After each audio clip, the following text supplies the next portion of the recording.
আসসালামু আলাইকুম সবাইকে। রমজান মাসে কিন্তু প্রচণ্ড পরিমাণে আমরা ভাজি পোড়া খেয়ে থাকি। তো আজকে ভাবলাম যে একটা আলু দিয়ে সুন্দর করে স্ন্যাক্স আইটেম তৈরি করা যাক। এখানে আমি বড় সাইজের একটা আলু নিয়েছি। আলুটাকে আমি সুন্দর করে খোসা ছাড়িয়ে একবার ধুয়ে নিয়েছি, আর এখন হচ্ছে গ্রেটারের ছোট যে অংশটা ওইটা দিয়ে গ্রেট করে নিব। তো এখানে আমি ছোট অংশটা ব্যবহার করেছি যেহেতু স্ন্যাক্স আইটেম তৈরি করব, আর এখানে বড় অংশটা দিয়ে যদি আমি গ্রেট করি তাহলে কিন্তু বড় বড় হবে আলুর কুচিটা, আর ভাজতে গেলে অনেক বেশি টাইম লাগবে, খেতেও কিন্তু তেমন একটা ভালো লাগবে না।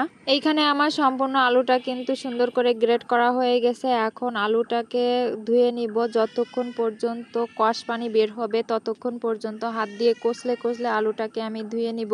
আলুর যে ধোয়ার সময় যে কষানি ভাবটা থাকে এইটা একদমই থাকা যাবে না। এরকম চেপে চেপে আমি 3-4 বার করে ধুয়ে নিয়েছি, আর দেখতেই পাচ্ছেন যে ধোয়ার পরে আলুর কুচিগুলি একদমই সাদা হয়ে গিয়েছে। এই পর্যায়ে দিয়ে দিব শুকনা চাউলের গুঁড়া। এইটা হচ্ছে আতপ চাউলের গুঁড়া, আপনারা চাইলে সেদ্ধ চাউলের গুঁড়াও দিতে পারেন। আর এখন দিয়ে দিব হাফ চামচ ধনিয়ার গুঁড়া, 1 চামচ জিরার গুঁড়া, হাফ চামচ লাল মরিচের গুঁড়া, স্বাদ মতো লবণ, দেন হচ্ছে হলুদের গুঁড়া দিয়ে দিব হাফ চামচ পরিমাণ। এই পর্যায়ে দিয়ে দিলাম 3টার মতো কাঁচামরিচ কুচি, আর এইখানে 1 কাপের মতো পেঁয়াজ কুচি দিয়ে হাত দিয়ে কষলে কষলে সুন্দর করে একটা ডো তৈরি করে নিব। ঠিক পেঁয়াজু যেমন তৈরি করি আমরা, যেমন ডো তৈরি করি ওই রকম ডো তৈরি করে নিব। আর এখন একটুখানি মনে হচ্ছিল যে লবণ কম হয়েছে, তো একটুখানি লবণ দিয়ে দিলাম, আর সেই সাথে দিয়ে দিলাম হচ্ছে টমেটো কুচি। তো টমেটো কুচি আমি শেষ পর্যায়ে অ্যাড করেছি, যেহেতু টমেটো দিয়ে পানি ছাড়ে এই জন্য হচ্ছে আমি একদম শেষ পর্যায়ে অ্যাড করেছি, না হলে একদমই পানি পানি ভাব চলে আসবে।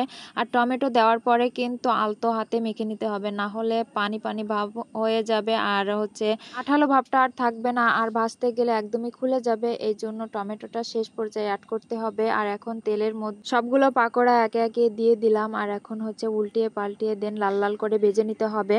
আজকে ইফতার আইটেম ছিল আলু দিয়ে পাকোড়া। তো এইখানে দেখতেই পাচ্ছেন যে আমি হালকা হালকা করে সুন্দর করে হচ্ছে পাকোড়াগুলোকে উল্টিয়ে পাল্টিয়ে দেন হচ্ছে ভাজি করে নিতেছি। যেহেতু আমি আজকে কাঁচা আলু ব্যবহার করেছি এই জন্য এইখানে চুলার আঁচটা মিডিয়াম টু লো হিটে রেখেছি। তো এইখানে এক পাশটা আমার ভাজি করা হয়ে গেছে, এখন দোনো সাইডটা সুন্দর মতো করে ভাজি করে নিলাম, আর এখন চুলাটা বন্ধ করে দেন হচ্ছে উঠিয়ে নিব। তো এইখানে কিন্তু দেখেই বোঝা যাচ্ছে যে আলুর পাকোড়াটা দেখতে কত বেশি ক্রিস্পি হয়েছে, আর খেতেও কিন্তু অনেক ক্রিস্পি হয়েছিল। আপনারা কে কোথা থেকে আমার ভিডিওটি দেখেন সবাই কিন্তু কমেন্টস করে বলে যাবেন। আর একে একে এখানে আমি পাকোড়াগুলোকে তুলে নিতেছি। তো সবাই কিন্তু বাসায় একবার হলেও ট্রাই করে দেখতে পারেন। এইখানে কিন্তু আমি বেশি ইনগ্রিডিয়েন্টস অ্যাড করিনি, একদমই ঘরে থাকা উপকরণ দিয়ে আমি স্ন্যাক্স আইটেমটা তৈরি করার চেষ্টা করেছি। তো আজকের মতো এখানেই বিদায় নিব, সবাইকে অনেক অনেক ধন্যবাদ। আসসালামু আলাইকুম, থ্যাংকস ফর ওয়াচিং।